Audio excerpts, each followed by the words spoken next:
Recruiting never stops, and neither do we here at Locked On Bama.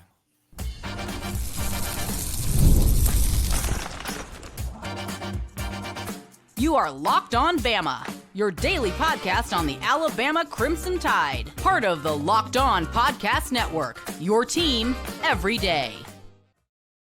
Hey, everybody, and welcome back into Locked On Bama, AHSA Radio Network's Luke Robinson. That's me. Bama Online's Jimmy Stein. That's him. This episode is brought to you by FanDuel. We want to thank you everydayers for being here every day, and thank you newbies for being here today. You were the best. Jimmy, recruiting, it just never stops, and it can't ever stop. And even though you and I admit constantly that in a way it's less fun to follow because commitments mean less, you can't stop. You cannot stop. The coaches especially can't stop because it's still the thing, right? I mean, you still got to have the horses. It's just crazy because just as I would say on one hand, yeah, commitment doesn't excite me anymore. Soon as Bama Online posts a recruiting article, I'm like, give me. I mean, it's crazy that I mean, this is literally my addiction. My vice is recruiting, and I need to quit pretending like I'm losing interest because I'm not. Obviously, I always talk about it. It's actually more important than ever. I mean, I know that in some ways, a lot of people have lost interest because of NIL and the transfer portal and what does commitments mean. And I understand all that, but to be a successful program right now is 100% about what I would call roster management. Okay. I mean, that's the only way to be successful. It's why Ohio State just won the national championship. They did a great job of roster management. That is three things. Number one, recruiting high school football players. For all the talk of they bought this team, the vast majority of Ohio State's team was retained. They weren't from the portal. Yes, there were critical pieces from the portal, like Caleb Downs, like Will Howard, but Jeremiah Smith, Travion Henderson, Jack Sawyer, JTT, all the offensive line, Josh Simmons, Connerly, those guys were retained. So high school recruiting, number one. Number two, the transfer portal. It is important. You have to add critical pieces. Number three, simply re-recruiting your roster, which I just referred to with Ohio State. So recruiting high school players, number one. Transfer portal, two. Retaining your roster so the players you don't want entering the portal don't. That's roster management. And if you don't do it great, you're not going to win. So it's still vital. And here's what's funny. Ohio State, they have one of the more talented teams that, you know, we've seen. I mean, look, it wasn't Bama 2020, it wasn't LSU 19, but it was really good. Yep. And they still lost two games, number one. And number two, they win the first ever expanded playoffs. Everybody's just giddy. And apparently they did it at a $38 million deficit. Listen, so we had a talk on we did the SEC squad show last night, and I was on it, so check it out. It'll be out Thursday. And one of the points I brought up was, you know, they said, who's on the hot seat next year? You know, I said Brent Venables, had my reasons. Other people said Hugh Freeze, whatever, Arkansas, Sam Pittman. But I said, you know, I think the hot seat's going to cool down for everybody because school, I don't know how all the money gets allocated or how it gets moved around, or I don't know the shell game just yet. But I know this. If Ohio State, who just won the national championship and arguably has the biggest brand in college football right this moment, if they operated at a $38 million deficit, every other school is going to be like, we just can't fire somebody because you think 8-4 is unacceptable. We need to save that fire him money to buy new players so he can get good again. So what's going to happen is the coaches are going to we're going to start seeing maybe less of these $10 million coaches' salaries and more, probably higher salaries for assistants, number one, which we're already seeing with Jim Knowles going to Penn State and getting over $3 million as the defensive coordinator. And then the money also allocated to the players. And what does that remind you of? That reminds you of the NFL a lot again. No, it does. That's a great point. And it was my first thought when I saw Penn State reportedly paid $3 million for Knowles. I mean, I could not disagree more with that quote strategy. I would rather have $1 million defensive coordinator and $2 million extra to go get players. Ohio State's defense was not great because of Knowles, in my opinion. That's so true. Because of Sawyer and Caleb Downs and first-round corners. That's why they're good. It's the dudes. Give me dudes and an average coach. You take your brilliant coach and the 3 stars all you want. I'm gonna take a good coach with really good players, and I'm gonna win a lot of games. I don't understand overpaying on assistants. I do think there are head coaches that are worthy of a lot of money because they're sure things. I just think that list is small. Yeah, well, that's the other thing I said is that, all right, so there's no more Saban. Who's the guy that you know is going to be awesome? I mean, Kirby Smart, I think he's on the list. I think Sark's up there. I mean, you can say Sark, but as I said the other day, yesterday, one of the Texas guys or Oklahoma guys on there talking about, Texas, their running game is so good. Their 4th running back's good. I said, but it doesn't matter if your 4th-string running back's good if you run a pitch wide from 2nd and 1 from the goal line because you're scared to run it up the middle. So that Sark is really good. At the same time, he lost to he played 3 good teams. 2 of them just happened to be Georgia and lost all of them. They have a lot to prove, but back-to-back Final Fours. I mean, I know we don't refer to football in Final Fours, but that's what they are. But back-to-back Final Fours, I think, is a heck of an achievement. Okay, so let's get to Alabama recruiting. I agree with you that Sark still has – Sark's got to win a national championship before he can be considered great. I'm just saying I would bet on him. Now, let's get into our own recruiting here, Alabama-wise. But I just think all of this is part of a rich tapestry. And so Jacquez Wilkes, who from Wadley, I got to see him play last year in the Super 7 as he rumbled, bumbled, stumbled for 312 yards and 5 touchdowns. They went 13-0. Yeah, they just trampled Maplesville. Now, for those who don't know Alabama high school football, Maplesville is one of those schools you just never want to see in your bracket. They're the Michigan State in the NCAA tournament team. You're like, it doesn't matter if they're an 8 football in Alabama. I like it. They're about as good as you get in 1A football. Agreed. Like overall, right? They had, I think they won 3 state championships in a row, or maybe even 4 several years ago. I mean, they're just really good. And Jacquez Wilkes just destroyed them. 312 yards rushing, 38 carries. As a linebacker, he also did a lot of good things. He's just a linebacker first, which he is. I mean, everyone's recruiting him to play linebacker. Everyone is.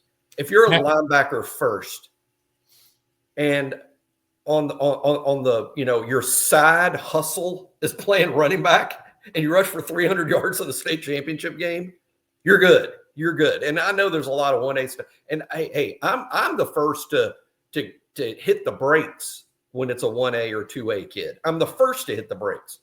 This dude, I hit the accelerator. I love him. And I said all along about Wilkes, I was going to not go nuts about him until he got an Alabama offer, until Alabama agreed with us that he's really good. And I'm fired up about that guy. Now, is Alabama going to get him? I don't know. I mean, I do think Auburn's going to be tough to beat here. I mean, he's in Auburn country. Auburn's going to, he's Auburn geography. This smells like Auburn, but don't rule out Alabama ever. I mean, you're talking about a team that just signed the number 2 class in the nation in the last group. But and Auburn's going to be tough to beat. Give us a small amount of credit. Me and you said this since the day Auburn hired Hugh Freeze, and that was when Nick Saban was Alabama's coach. We said Alabama's free walk in the park as it relates to in-state players is over, and Hugh Freeze is going to at least make Alabama work hard for the ones that Alabama and Auburn both fight over, and that's definitely proven to be the case. That's going to be the case moving forward. But I like Wilkes a ton. I think he's a great fit at the Wolf position, but is so athletic. I think you could kind of move him around at linebacker too. consensus one top 150 guy through the 4 major services on 3, 24/7 ESPN rivals. He is really big, 6'4", about 220. Playing that size in that classification, I mean, it's really like a high schooler playing against junior high sometimes. I mean, he's just so much bigger than everybody. And that's what I said when I was watching him, was like, he's so impressive. I would love to see him do this on the next scale above. I mean, if he were doing this in even 3A or 4A, I think he would probably be a top 50 guy. But in 1A, you're going to discount it a little bit. No shot at 1A. I'd love to see him at Thompson or Central Phoenix City. Yes. Or I should say, better yet, playing against Thompson talent or against Central Phoenix City talent is really what I mean by that. And I'll tell you this, though. I do appreciate his staying at Watley, because I'd be willing to bet he's getting the, hometown hero offers to, I don't know why I did offers in air quotes. I actually shouldn't have done. Offers was the crappy word. I should have done opportunities. That's what I should have done. To go to other schools. He's likely been approached about other high schools, which is, isn't it an insane world where, I mean, I love high school football, but I don't care. I mean, that to me is like kind of ridiculous, high school Jimmy, football. Let me tell you, I told you a story the other day about my daughter saying she's playing for her granddad who passed this weekend. We all know that. And she had 20 points, and she hit 2 like driving layups at 8 years old, which is just something you don't see. I'm calling her John Morant from here on out. And somebody said, hey, man, she's going to start getting calls from folks who want to play her to play travel ball. And I'm like, she's 8. How do you get calls? How is she going to get calls on her Playmobil phone? I mean, so anyway. She's going to find a note in her Susie Bake oven. You're as hot as this pound cake you just baked with this flashlight in your oven. So, yeah. All right, let's talk a little FanDuel. If you like betting on 8-year-old basketball, no, I'm kidding. Super Bowl 59 is here. 1 game, 2 teams, endless possibilities. And there's no better way to make every play more exciting than with FanDuel Sportsbook. Whether it's predicting the first touchdown call and MVP or even betting on the coin toss, FanDuel makes it easy to get in on the action. With live betting all game long, you can adjust your bets as the game unfolds and feel the thrill from kickoff to final whistle. The live betting feature lets you stay involved no matter what happens on the field, and the app is super easy to navigate. Plus, knowing that you can place a $5 bet and potentially win $200 in bonus bets for the Super Bowl, it's icing on the cake, bro.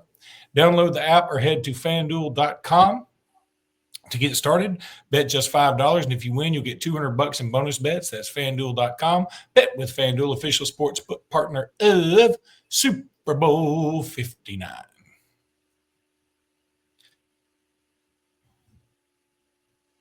So some other offers went out this week for Alabama. I mean, they had like a flurry of offers, quite frankly. And Alabama's out in California. And, I mean, I'm just going to throw out some names here, Jimmy, and then you can just go on a rant if you want to. Vance Spafford, one early clubhouse leader for best name, Spafford. Top 100 wide receiver from Mission Viejo, California. He's been recruited by Jamarcus Shepard, obviously, 5'10", 170-pounder. Of course, he's a former teammate of Dejoun Lee, who is at Alabama. By the way, Dejoun Lee seems to be having a lot of fun. He's been putting out some social media stuff of him dancing in the weight room. It looks pretty cool. Also, Luke Sorensen from Anaheim, a tight end, has gotten an offer. And then some other guys in the 2027 class like Lex Melengi, an interior offensive lineman, 6'4", 320. He's a 27 guy, and he's 6'4", 320. Good God have mercy. Ben Jarvius Shoemaker. Okay, new leader in the clubhouse for best name. The number 2 defensive lineman from Choctaw County in Ackerman, Mississippi. Wasn't there was Ben Jarvis Green Ellis? Wasn't that the running back from Ole Miss? Yeah. Mm-hmm. And also Alabama offered Colton Nussmeier, who is Garrett Nussmeier's brother. He's the number 3 quarterback in Texas, number 3 quarterback in the country, but he's from Texas. And he's by the way, a probably more high value quarterback prospect than Garrett was, who's leading a lot of Heisman straw polls, right now. I think that's a little going too far, though I'm a Garrett Nussmeier fan, but that's going a little too far for me. But Colton Nussmeier, by the way, just telling people he's a bigger prospect at the same age than Garrett was. So, Alabama's still out there just, kicking all the tires everywhere. And look, they're still very much active in Alabama. I know the jokes from last year. They're still very much active in Alabama. This year, I would be a little more disappointed if they don't do better in Alabama. Last year, I got it. I got it from maybe we weren't as in love with some guys as other teams were, and we didn't really have the experience recruiting this state yet. Okay. This year, I want to get my Bama dudes. I'm going to get some Tank Joneses. Yeah, it does. I think it's a higher priority for the staff. I mean, they've made a concerted effort, so there needs to be some fruits to the labor because they've put the time in. They've offered 2 in-state kids just in the past couple of days in Jacquez Wilkes, who we talked about in the first segment from Wadley. They also offered Emmanuel Ruffin from Bessemer City High School, who, man, that was a kid I met. I mean, everybody knows that listens to the show. I follow in-state recruiting really closely. That was a new name for me entirely. And he got an Alabama, Georgia, and LSU offer, like all on the same, Texas, Alabama, Texas, and LSU, like all on the same day, which is crazy. And then I watch a tape and now I see, wow, I can't believe it took this long to know about this guy. He's clearly blowing up. So they're watching the in-state situation carefully. They're getting out the early offers to the guys that interest them. And they've definitely prioritized Alabama, though. Coach DeBoer and Courtney and all those guys, they're in California yesterday. A lot of players in California, a lot of ground to cover out there. And, they recruit hard. And you don't need any more evidence than what they did 1 year ago. Again, the number 2 class in the nation per the On3 industry ranking.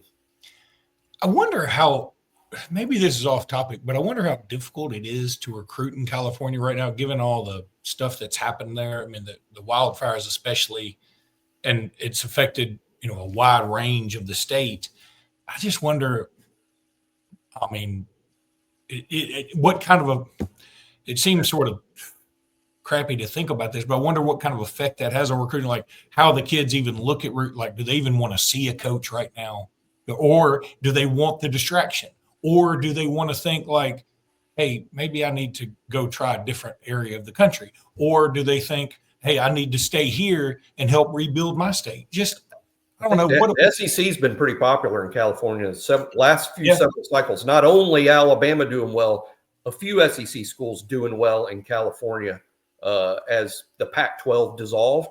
And it seems like the SEC's sort of the conference of choice, even though USC and UCLA from California are in the Big Ten, and Stanford's and Cal's in the ACC, which is kind of crazy.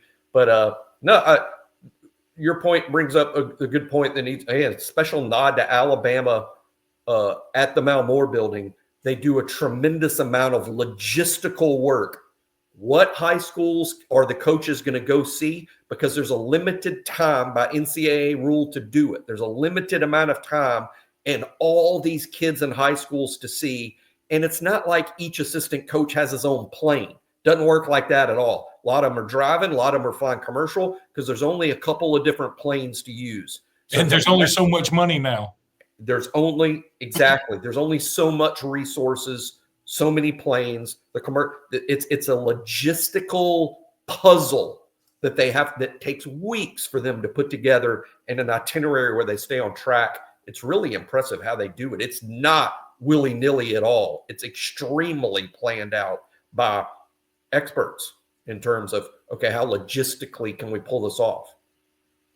Another reason I think about that, I can't ever get this out of my mind, and I can't remember the name of the running back from Tennessee, but I want to say it was near the time of the 89 game because it wasn't Reggie Cobb or Chuck Webb. I'll never forget those names.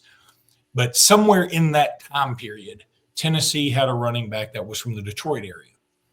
And when he was talking about being recruited. And at the time, you didn't get a lot of dudes from Michigan to go to Tennessee. But what he had said was, hey, when I was playing high school football in Detroit, people would hide needles in their wristbands. And in a pileup, they just jab you, just keep jabbing you. And he said, I just wanted to get away from that. And it just kind of blew my mind a little bit. First of all, that anybody would ever think to do. If I had a needle in my wristband, first thing I'd do is cut myself into oblivion. But second thing was, can you imagine how tough that dude must have been? And secondly, or thirdly, it's like, yeah, I see why you'd want to change a venue. Now, the SEC's been known to maybe do a couple of step on some groins or something. That's the curious part to me. Anyone that says, I need to play this sport in an area of the country where it's more gentlemanly. How about the South? Yeah, hey, look, we don't hurt you on the field. We might do some stuff off the field. We don't do, We're going to be mean to you on the message boards. We are going to be mean to you. Now, that's everywhere. That's not just Detroit. So they don't have a monopoly on that.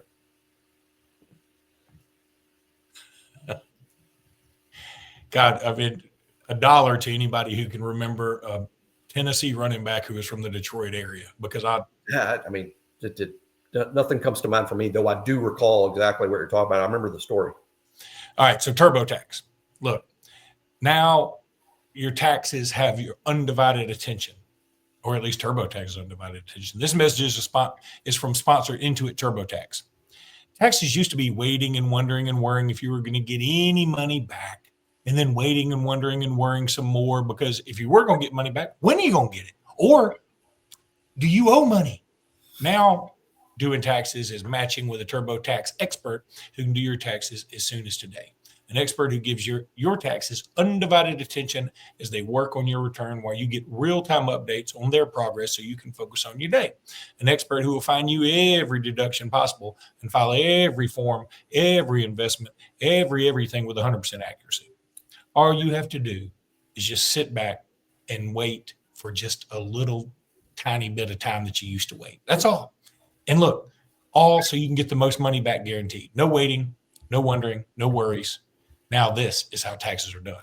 Get an expert now on TurboTax.com, only available with TurboTax Live Full Service, real-time updates only in the iOS mobile app. See guaranteed details at TurboTax.com/guarantees.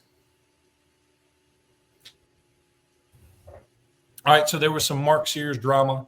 We're all familiar with it. Mark Sears' mama came out on Facebook and had some words.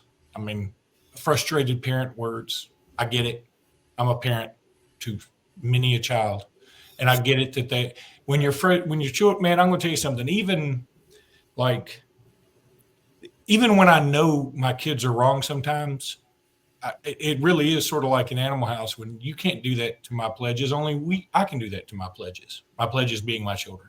And, that's just how so look, I get where Mark Sears' mom was coming from. Some people were upset that she took straight to social media. Well, Jimmy and I talked about this the other day. That's what everybody does now. You go to social media with your visceral reaction, just like when we lose to Vanderbilt, I get on here with a visceral reaction, and it gets more views than any other video we do. If we had won the national championship, it got more views than that, because people love to hate watch and they love to see people upset, and they love to go, you big mad. Well, she probably was big mad, and that's okay. Mark Sears was probably big mad, and that's okay. The catch is, what do you do after that? What do you do after the visceral stuff? And she did come out, cleared the air, and basically said what I'm saying now. Yeah, I was upset. But we're going to move forward, and the goal is to win a national championship. And so if you were upset with Mark Sears or Mark Sears' mama or whatever, I hope that you're over it, because she got over it. We will know probably tomorrow night if he got over it. We will know probably tomorrow night if Nate Oates got over it. But I feel like this is going to be one step back, 3 steps forward if the cards get played correctly. And per Nate Oates, Mark Sears had his best practice of the year on Monday, reacting exactly the way most of us predicted it would go, is that this re-inspired Mark, it rejuvenated Mark. It was Nate coaching Mark, coaching his team.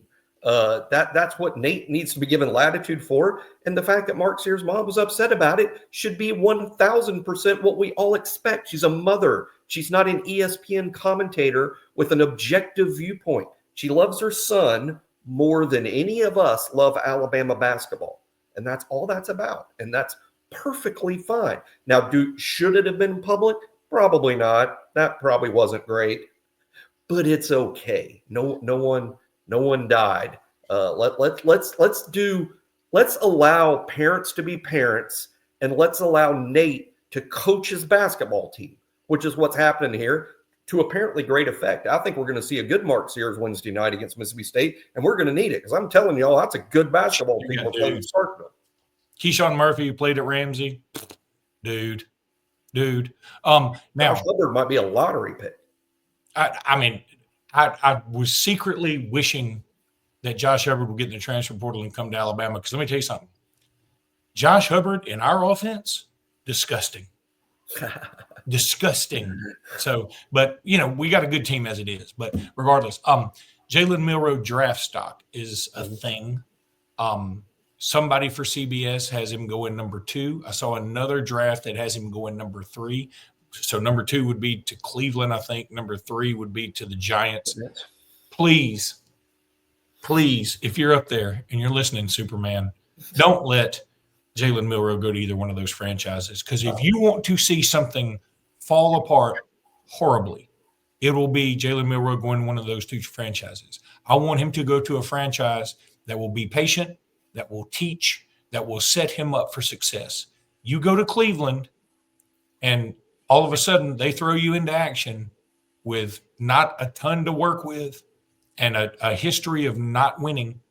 Things are going to be bad. You go to New York, who just gave up on Saquon Barkley for reasons nobody will ever understand, and they are going to expect the world from him because he is this beautiful specimen of a human being.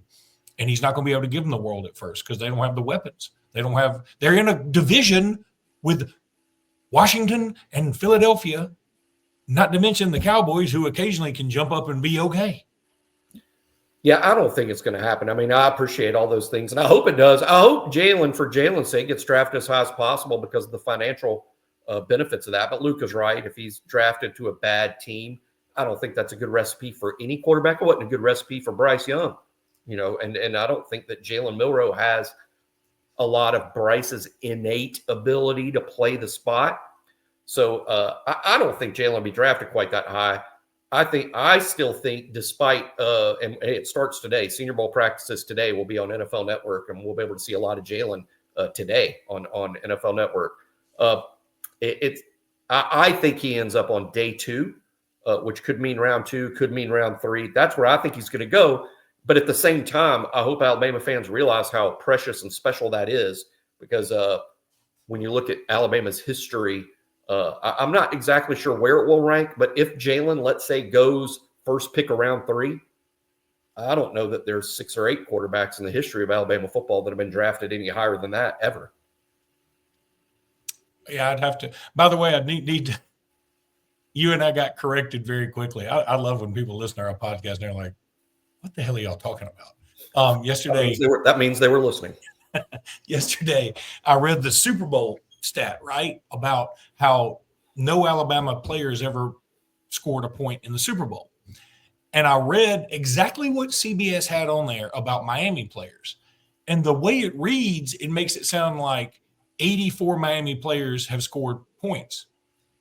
There have only been 58 Super Bowls. That would be the most crazy statistic in sports history. What they were saying was Miami alums have scored 84 total points in Super Bowls, which leads the way.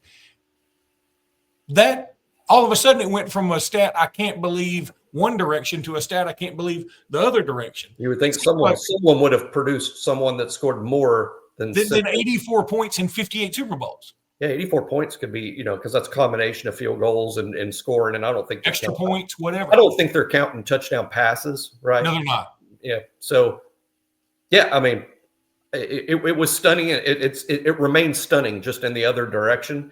But hopefully, Jalen Hurts. Well, they're not going to give us credit for Jalen Hurts, are they? Unless they're going to say that's Oklahoma. So Maybe Devontae Smith gets a couple of touchdowns.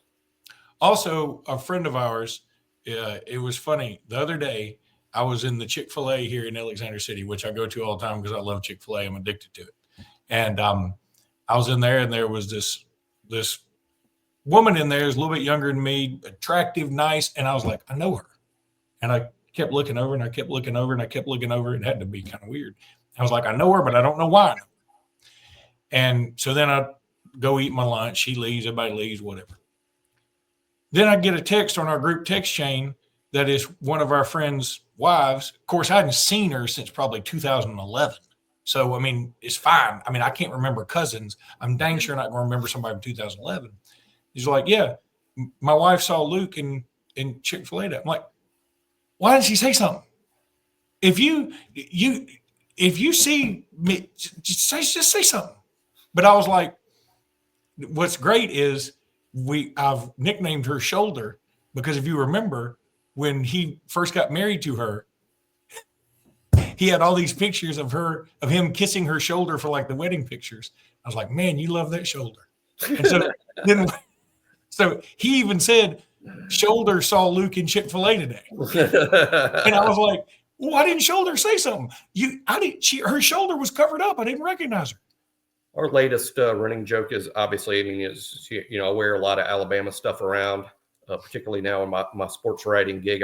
So I'm often wearing Alabama stuff. And when you do, and you're out in public and you're wearing Alabama stuff, as you know, you get some Roll Tides and, hey, it's an Alabama fan from other Alabama fans. But my latest thing is now whenever I get a Roll Tide, and I was walking through a Walmart in Mississippi a couple of days ago with the wife, and someone kind of went almost out of their way to say, hey, Roll Tide. When I walked by and I said, Roll Tide back. And now my thing is, they must watch the show. So that's my wife crazy. They probably watch the show. It is funny. I'm taking credit for all sorts of stuff now. She's just like, no, nobody watches the show. Yeah, everybody that I'm with, when they do recognize me from the show, and they're like, hey, love the show. And I appreciate that. I always do. And please do come up to us because we need it for our egos. But we're trying to develop egos here. The people with me are always like, him? Anyway, all right. That's going to do it for today's podcast. We'll be back tomorrow more. Until then, Roll Tide, everybody. Roll Tide.